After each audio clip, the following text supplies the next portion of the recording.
Да, Стојне, токму така, според нашите информации кои што ги добивме од телефонскиот разговор со UNDP, кои што се главниот директниот партнер на Агенцијата за вработување за реализација на дополнетите мерки од оперативниот план за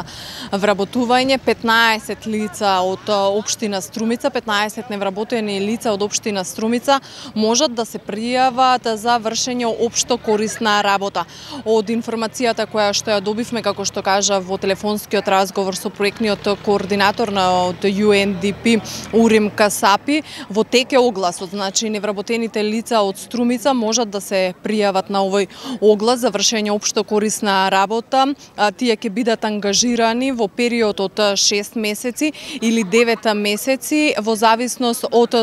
дејността која што треба да ја вршат, а тоа ќе биде придружник на лица со посебни потреби. Сега за тие лица кои што одат во образовен циклус, во редовен образовен систем, секако дека ангажирањето на невработените лица ќе биде околу 9 месеци, односно онолку време колку што трае учебната година. Она што треба да го истакнеме во овој случај е дека овие невработени лица кои што ќе бидат ангажирани за општо корисна работа ќе добиваат надоме за патни трошоци и осигурување во случај на несреќа, а тие месечни надоместоци би се движеле од 6200 динари. Дополнително општината би обезбедила за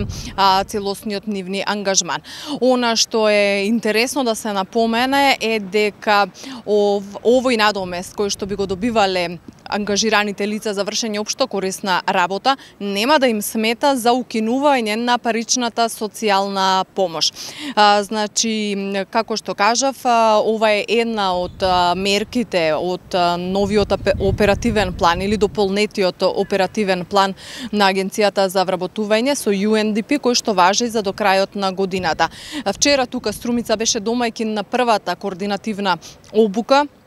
на Агенцијата за вработување UNDP и сите вклучени чинители во процесот за вработување, вклучително тука представници и на ромските информативни центри и на другите ранливи категории на граѓани кои што се запознаа со овој оперативен план. Предлагам сега тука да ја слушнем изјавата на Урим Касапи од UNDP за дел од мерките кои што се предложени во овој оперативен план. Значи, оперативниот план се фокусира на младите, но и оние што се тешко вработливи категории. UNDP од секогаш ги поддржува овие мерки, заедно со агенцијата водиме сметка за вработувањето на овие лица. Има една палета на мерки кои што им дава можност на младите да започнат свој бизнис. Има нова програма Стартап за млади, која што дава можност двајца здружено да формираат бизнис кој што ќе може да добие грант во износ од 10.000 евра и плюс дополнителна поддршка, експертска и менторска поддршка. Има и други мерки, како што се поддршка на бизнис секторот, за растот на бизнис секторот, и да не ги набројам, веќе има многу други мерки што ги поддржува овие политики.